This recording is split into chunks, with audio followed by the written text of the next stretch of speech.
So I've been paying special attention to the flooding that's been going on this week down in south central Texas. You may remember that it was just about the same time last year when the very same area was rousted out in the middle of the night to a waking nightmare as floodwaters ravaged communities and killed more than 100 people. That's the part of the world where I grew up. It's where my family still lives, so it's been amazing to me to see images of so much water charging through communities whose names bring back memories for me. Kerrville is a place where Mount Wesley is. It's the Methodist camp and retreat center where I went every year to midwinter retreat with my youth group.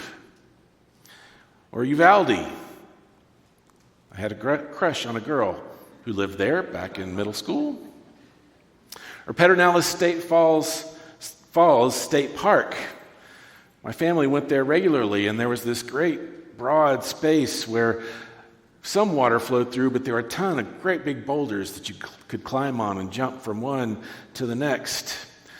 And at that time, and normally there's about 2,000 cubic feet per second of water flowing through that boulder field.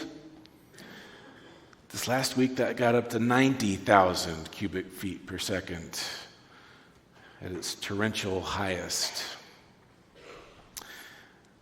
So when Amos says these famous words, "Let justice roll down like waters and righteousness like an ever-flowing stream,"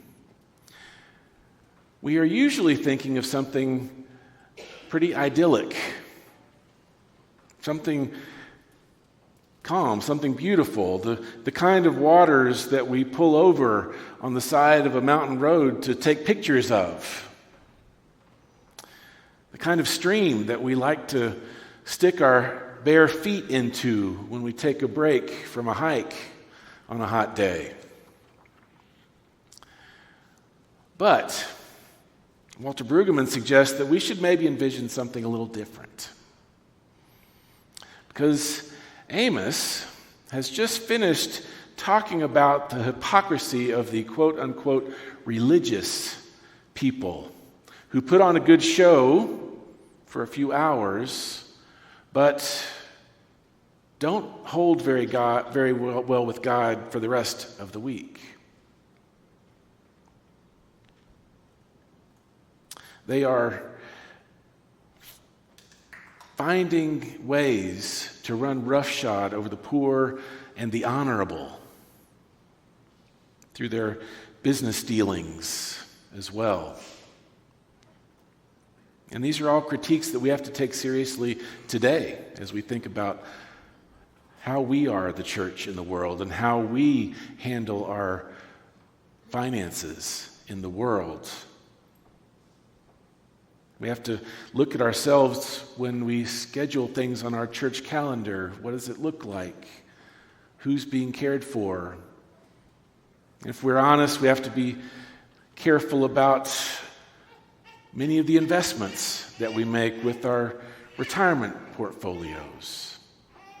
Do we really know what kind of harm may be done with those dollars as we go about our days in blissful ignorance? So, maybe it is no picturesque waterfall that Amos is describing here, but rather a mighty and horrible, torrential, devastating flash flood that comes out of nowhere to sweep away wickedness and self-dealing, to make room for love in public, which is how Cornel West defines justice. And this flash flood image may inform how we think of that ever-flowing stream of righteousness too. If you've seen video of flash floods, or if you've seen one in person, not infrequently they actually inundate dry creek beds, or places where water may just normally be a trickle or may even flow unseen underground. Imagine the impact on a place like this if the stream returned and stayed. What sort of resurgence of life might happen in a case like that? So justice and righteousness are often paired up by the prophets. And then there's a third element that often comes in. Jeremiah and others talk about this with justice and righteousness and also steadfast love. Last week, we recognized that covenant is one of the ideas that bridges a biblical worldview with the exercise of democracy. Covenant being defined as the basis for a community rooted in cooperation and mutual obligation. And so it's these three pieces, steadfast love, justice, righteousness, that make life both in a faith community and in a democratic society work. When the founders talked about virtue being at the heart of a democratic order, this is the kind of thing they're talking about. In our reading from Galatians this morning, Paul emphasizes the priority of loving our neighbor as ourself. You've heard that before. He'd heard that before. It comes from the Old Testament. And he highlights the freedom that we've been given by God and that it is to be exercised in loving service to others, not in merely fulfilling our own selfish desires. So when we think about love this way, we have to be careful not to pigeonhole it into something like sentimental fondness. The steadfast love that God holds out for us, we've said over and over again, is really an act of will. It's a consistent recognition that our neighbor, including our opponent and even our enemy, is just as loved by God as we are.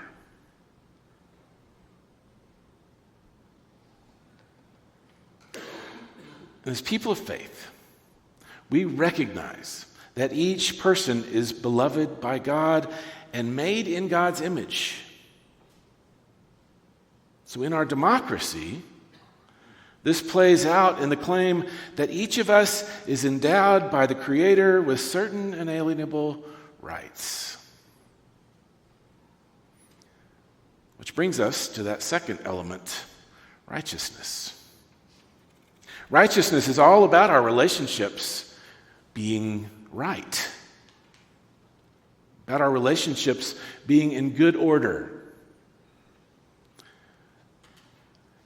It describes a place where people live in a healthy community, where every person fulfills their social obligations and treats every other with dignity. And that's really what rights are when we get down to it. They're the core freedoms and protections that are guaranteed to every citizen, and defining in a very, very real way the parameters of the relationship between people when things are functioning the way they are intended to work. As people of faith, we bring the concept of covenant relationship to the table. And we strive to make room for everybody to flourish. And that's where the third piece kicks in. Steadfast love, righteousness, and then justice.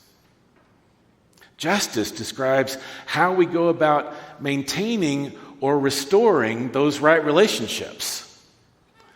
It's the actions that we undertake. And key to the exercise of justice is that it happens in line with those other two things, with steadfast love and righteousness.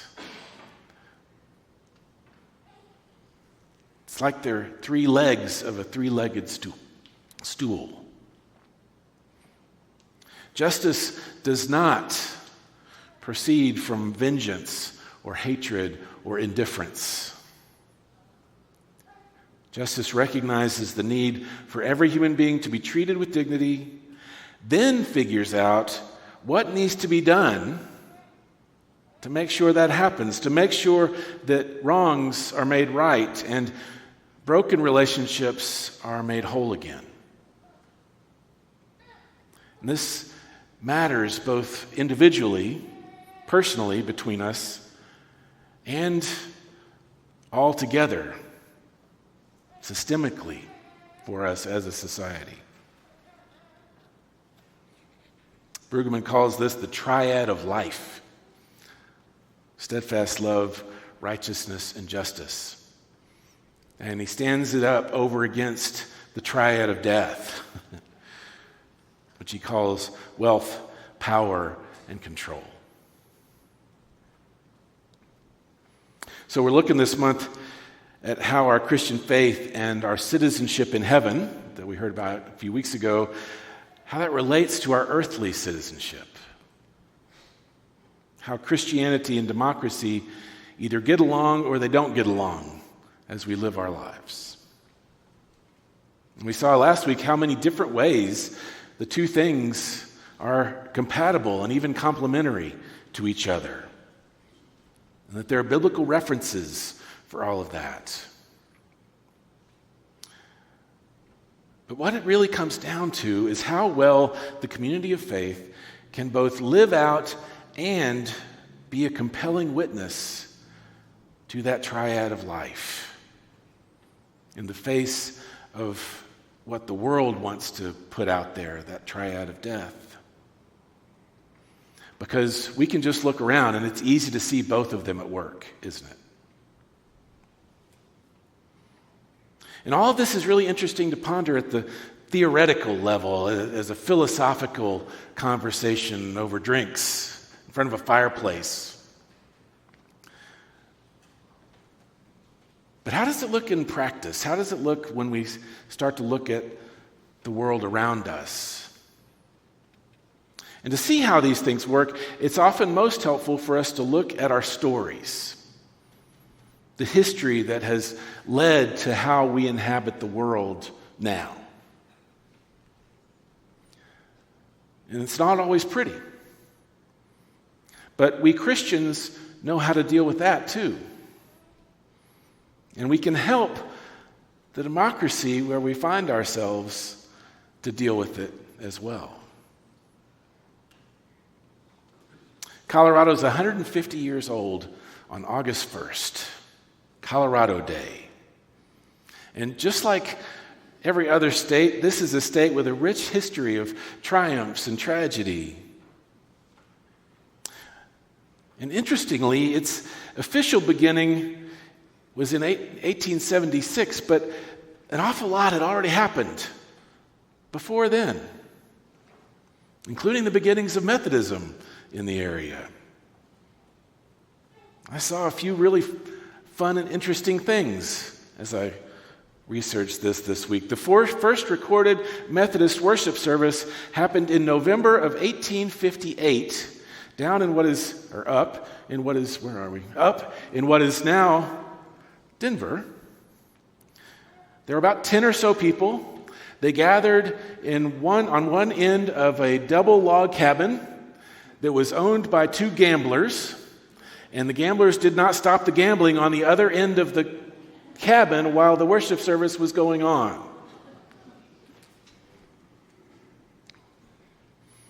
I don't know if this is why we have a prohibition against gambling in the Methodist Church or not. I don't know. But starting churches was not easy. With the gold rush being a primary reason for so many of the people who moved to the territory from back east, there were a lot of towns that sprang up, had a boom time, and then became mission fields, only to just as quickly dissolve away completely. It was frustrating for the muckety-mucks in the Methodist Church back in Kansas. And pastors didn't tend to stick around very long either.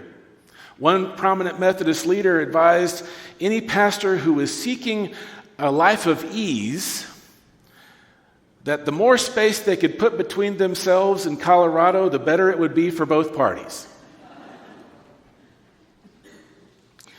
But there was a passion for the work, too. There was one story I read of after the annual conference, all the pastors and lay preachers who'd been appointed to churches getting together and just weeping from the blessing of it, not the curse of it. During the early 1860s, there was a supervising elder, what we today call a district superintendent, who covered a very large area in central and southern Colorado. And under his leadership, churches grew and multiplied. New churches were established. Memberships rose. But within a couple of years, he was drawn to serve in the Union Army. The Civil War was raging at that point back east, and he felt that pull. And so the Reverend John Chivington was given a commission, and he became a colonel in short order. And this is where we lament that the flood of justice had not gushed through this land at this point.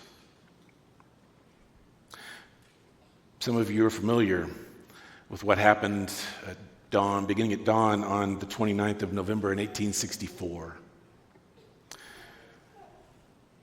Cheyenne and Arapaho folk had established a village out east of what is now Eads, Colorado, about 30-minute drive, on the banks of Big Sandy Creek.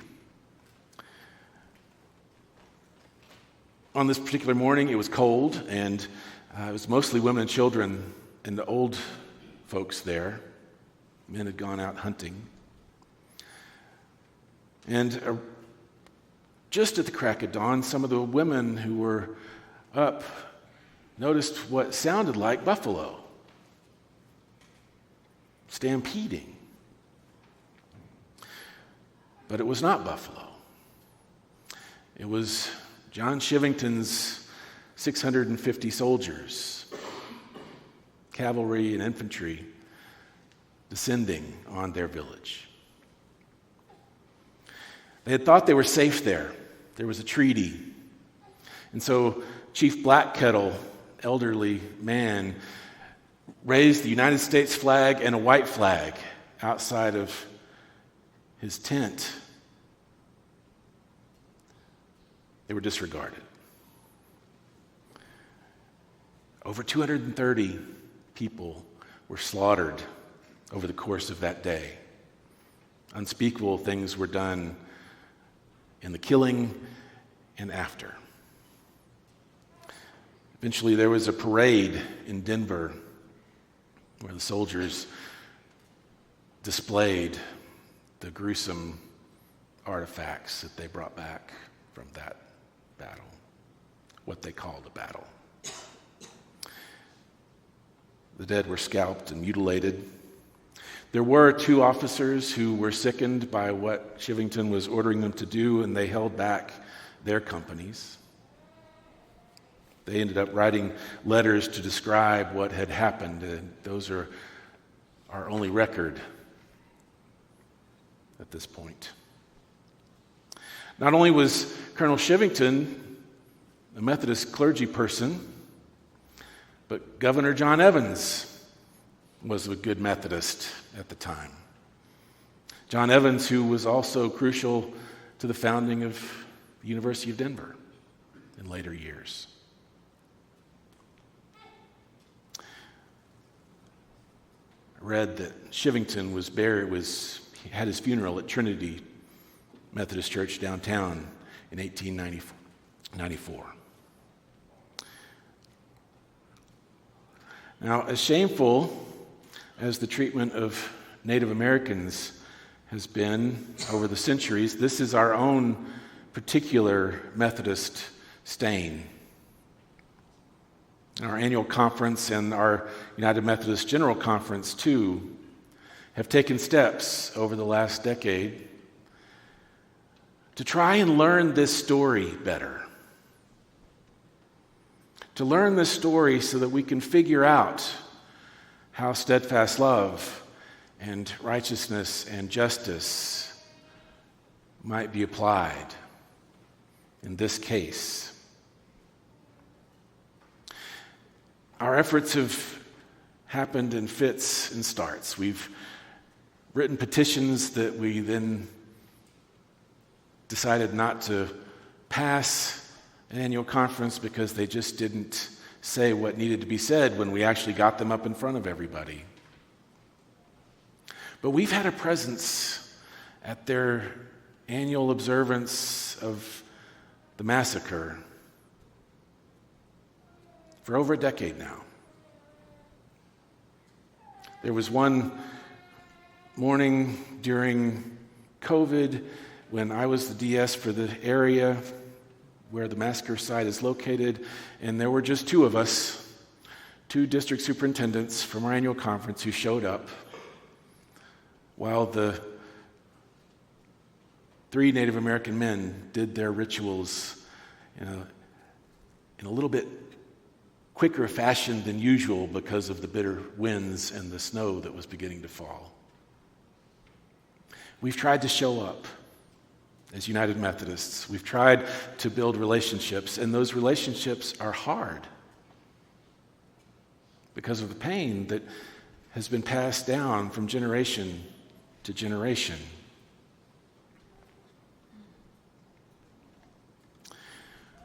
But what we Christians have to offer our democratic society, our democratic country, is the power of repentance, the power of showing up to try and put broken things back together.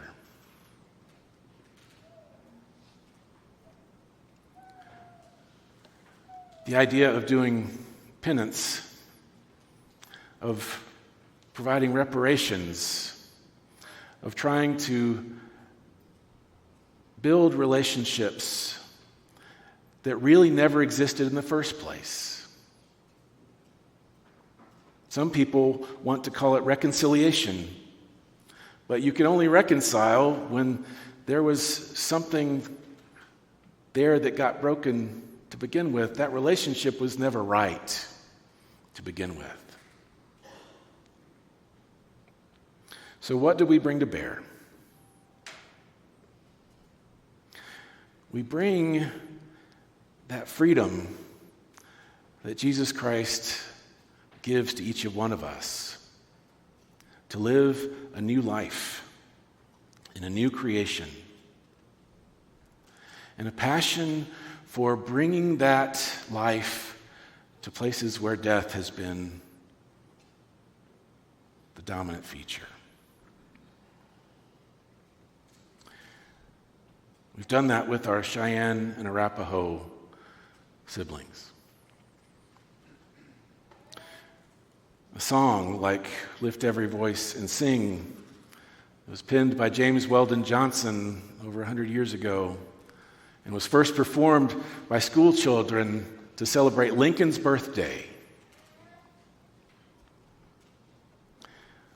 Those are the kind of ways that steadfast love is sung. Those are the ways that righteousness is lived out as we put relationships back together. And the actions of helping put things in place, putting systems in place that make sure the stories get told, make sure the meetings happen. We as a conference have helped as the Cheyenne and Arapaho have gotten together for their healing run every year They do it every year. Young people from several reservations show up and they run. They have a relay run from the site out on the eastern plains of Colorado all the way to Denver. What does justice look like for the Methodists who played such a big part in slaughtering their ancestors? Well, we rent the toilet that goes on the trailer that we haul along for the runners on the healing run. Sometimes it happens like that. So here we are. We are a people who desperately want to live as citizens of the kingdom of heaven. And we live in a democratic republic. We have the opportunity each and every day to embrace the freedom that we have in Christ. The freedom not just to do what we want, but to do what love requires. To love our neighbor, no matter what they look like, or sound like, or act like. To be prepared for the floodgates to open, and for the rolling waves of justice to wipe out the wickedness, that something new can be started. Could we be the ones to help open those floodgates? Could we?